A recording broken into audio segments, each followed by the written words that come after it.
Youth విభాగం అధ్యక్షుడు కామిరెడ్డి నాని మాజీ సీఎం వైఎస్ జగన్తో వైఎస్ఆర్సీపీ అధ్యక్షుడు జగన్తో ఫోన్లో మాట్లాడటం జరిగింది. మనందరికీ కూడా తెలుసు శ్రీరామవరంలో వైఎస్ఆర్ వర్ధంతి రోజు ఘనంగా జరిపేందుకు ఏర్పాట్లు చేశారు. దానికి యూత్ విభాగం అధ్యక్షుడు కామిరెడ్డి నాని హాజరవటం జరిగింది. అప్పుడు మోత్కూరు నాని అదేవిధంగా మరికొంతమంది 50 నుంచి 60 మంది వరకు కూడా టీడీపీ కార్యకర్తలు వచ్చి తన మీద దాడి చేశారు, తన కారుని ధ్వంసం చేశారంటూ కూడా చెప్పటము, అదే సమయంలో పక్కన పోలీసులు కూడా ఉన్నారని చెప్పారు. ఇదే ఘటన సీఎం జగన్కు ఆయన ఫోన్లో వివరించారు. అయితే కామిరెడ్డిని ఎలా ఉన్నావంటూ కూడా జగన్ పరామర్శ చేశారు. ఎందుకంటే ఆ దాడిలో ఆయన గాయపడ్డారు. ఇక ఈ దాడి ఘటనను అంటే ఏ విధంగా జరిగింది ఆ దాడి అన్నది తెలుసుకున్న తర్వాత కూడా జగన్ దీన్ని తీవ్రంగా ఖండించారు. 2 రోజుల క్రితం ఏలూరు జిల్లా వైఎస్ఆర్సీపీ నిర్వహించిన ఈ కార్యక్రమంలో వైఎస్ఆర్ వర్ధంతి రోజు ఈ ఘటన చోటు చేసుకుంది. జిల్లా యూత్ అధ్యక్షుడు కామిరెడ్డి నానిపై టీడీపీ కార్యకర్తలు దాడి చేశారు. అయితే దెందులూరు ఎమ్మెల్యే చింతమనేని అనుచరులు ఈ దాడి చేశారని కామిరెడ్డి నాని చెబుతూ ఉన్నారు. చికిత్స కోసం హాస్పిటల్కి వెళ్తే అక్కడ కూడా దాడి చేశారని కామిరెడ్డి చెబుతున్నారు.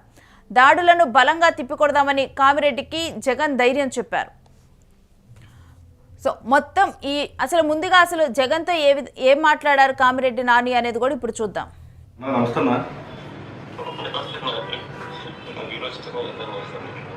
మీకోసం చేస్తా ఉన్నా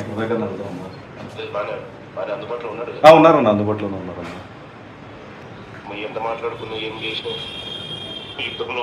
అవునన్నా నిన్న రాజశేఖర రెడ్డి గారు వర్ధంతికి పార్టిసిపేట్ చేసి రిటర్న్ వస్తుంటే ఆ దారి కాచి ఆపి కార్ అంతా డ్యామేజ్ చేసి కొట్టారు. అదే అన్న అవునన్నా ఆయుష్ హాస్పిటల్ అడ్మిట్ అయితే అన్న ఎలా అడ్మిట్ చేసుకుంటారో అంటే బయటికి తీసుకెళ్ళి చంపేస్తామని చెప్పి ప్రభాకర్ ఒక 200 మందిని మళ్ళీ హాస్పిటల్ మీద పంపించాడు. హాస్పిటల్ వాళ్ళు మేము ట్రీట్మెంట్ చేయలేమంటే విజయవాడ వచ్చేటండి.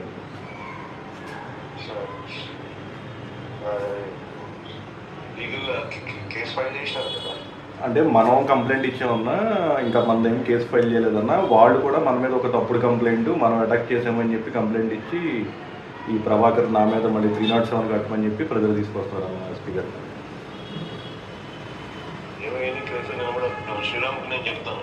అదే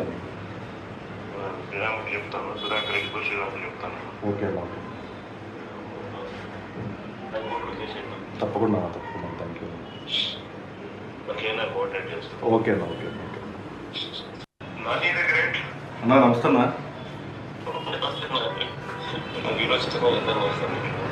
మీకోసం చేస్తా ఉన్నా ఉన్నారన్న అందుబాటులో ఉన్నారన్న.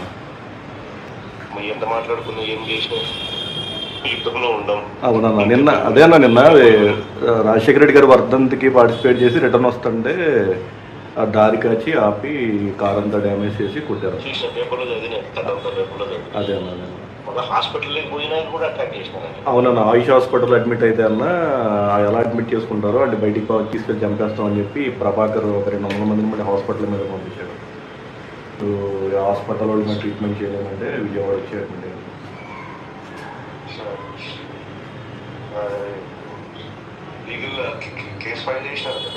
అంటే మనం కంప్లైంట్ ఇచ్చామన్నా ఇంకా మన ఏం కేసు ఫైల్ చేయలేదన్నా, వాళ్ళు కూడా మన మీద ఒక తప్పుడు కంప్లైంట్ మనం అటాక్ చేసామని చెప్పి కంప్లైంట్ ఇచ్చి ఈ ప్రభాకర్ నా మీద మళ్ళీ 307 కట్టమని చెప్పి ప్రజలు తీసుకొస్తారు అన్న స్పీకర్.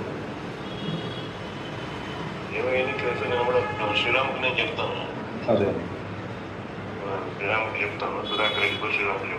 ఓకే అన్న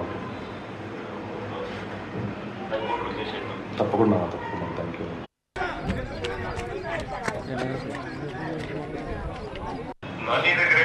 అన్నా నమస్తే అన్న. జిల్లా యూత్ అధ్యక్షుడు కామిరెడ్డి నాని మీద ఇటు అక్కడ దెందులూరు ఎమ్మెల్యే చింతమనేని ప్రభాకర్ అనుచరులు అంటే మోత్కూరు నాని ఆయనతో పాటు అంటే ప్రధాన అనుచరుడు మోత్కూరు నాని ఆయనతో పాటు మిగిలిన వారు కలిసి కామిరెడ్డి నాని మీద కూడా దాడి చేశారంటూ కూడా ప్రధానంగా కూడా కామిరెడ్డి నాని చెబుతూ ఉన్నారు.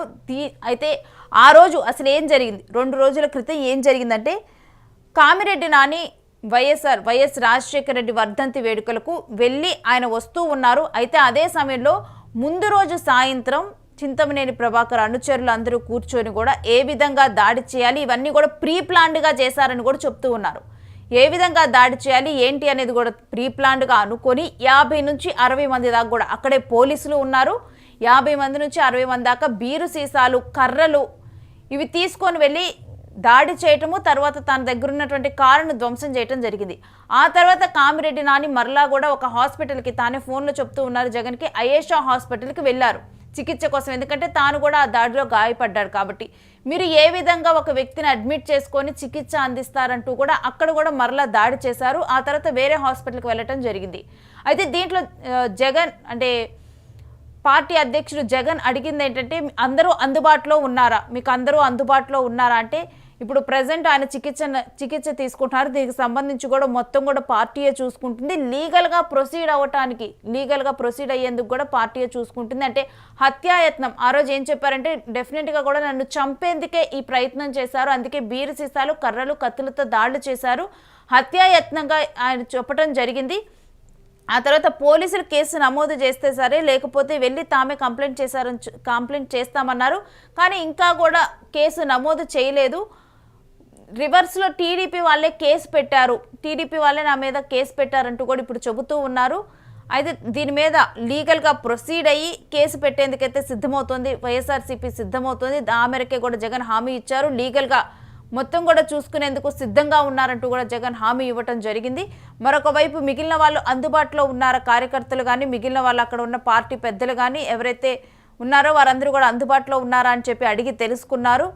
అయితే ఇలాంటి వాటికి భయపడము అంటూ కూడా మీకోసం ఎంతైనా చేస్తామంటూ కూడా కామిరెడ్డి నాని చెప్పడం అయితే మనం చూసాము. ఈ విధంగా గత కొన్నాళ్ళుగా కూడా చూస్తే మోత్కూరు నాని, కామిరెడ్డి నాని వీళ్ళిద్దరి మధ్య కూడా పొసగటం లేదు. మోత్కూరు నాని కొంత దూకుడుగానే కామిరెడ్డి నాని మీద వెళ్తున్నారు అని అర్థమవుతుంది అక్కడ వాతావరణం కనుక చూస్తే. అయితే ముందుగానే ప్రీ ప్లాన్డ్గా ఈ విధంగా కూడా కామిరెడ్డి నాని మీద దాడి చేశారు, నన్ను చంపేందుకే ఈ దాడి చేశారంటూ కూడా చెప్తూ ఉన్నారు. చింతమనేని ప్రభాకర్ నా మీద 307 కేసు నమోదు చేయాలంటూ కూడా ఆయన ఒత్తిడి తీసుకొని వస్తున్నారంటూ కూడా చెప్తూ ఉన్నారు. చింతమనేని ప్రభాకర్ అనుచరులు నా మీద దాడి చేశారంటూ కూడా కామిరెడ్డి నాని చెబుతూ ఉన్నారు. అయితే జగన్ పరామర్శించారు. జగన్ ఫోన్లో పరామర్శించి అసలు ఎలా ఉంది, ఏంటి, ఏం జరిగింది ఆ రోజు అన్న విషయాలన్నీ కూడా తెలుసుకున్నారు. ఇటువంటి విషయాలన్నీ కూడా తెలుసుకున్నారు. అయితే దాళ్లను బలంగా తిప్పికొడతామని కామిరెడ్డికి ధైర్యం చెప్పారు జగన్. ఇటువంటి ఘటనలు ఉపేక్షించమని మరొక వైపు ఇప్పటికే కూడా చెబుతూ ఉన్నారు. టీడీపీ కార్యకర్తలు, వైఎస్ఆర్సీపీ కార్యకర్తల మీద దాడులు చేస్తూ ఉన్నారు అంటూ కూడా మళ్ళా నిన్నే ఒక మాస్ వార్నింగ్ కూడా ఇచ్చిన ఘటన కూడా మనం చూసాము.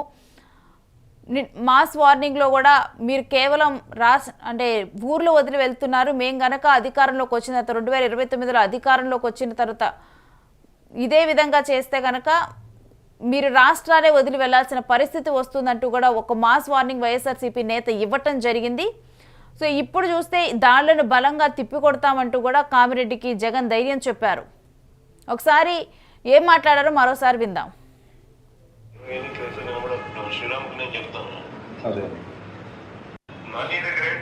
నమస్తే.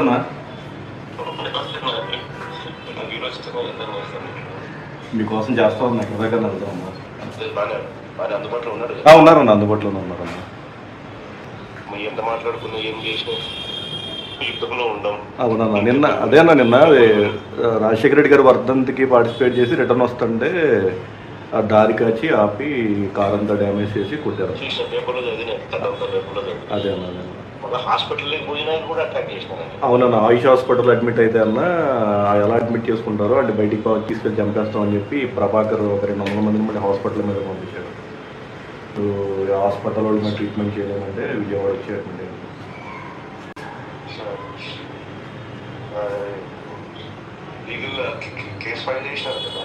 అంటే మనం కంప్లైంట్ ఇచ్చామన్నా, ఇంకా మన ఏం కేసు ఫైల్ చేయలేదన్నా. వాళ్ళు కూడా మన మీద ఒక తప్పుడు కంప్లైంట్, మనం అటాక్ చేసామని చెప్పి కంప్లైంట్ ఇచ్చి ఈ ప్రభాకర్ నా మీద మళ్ళీ 307 కట్టమని చెప్పి ప్రజలు తీసుకొస్తారు అన్న స్పీకర్.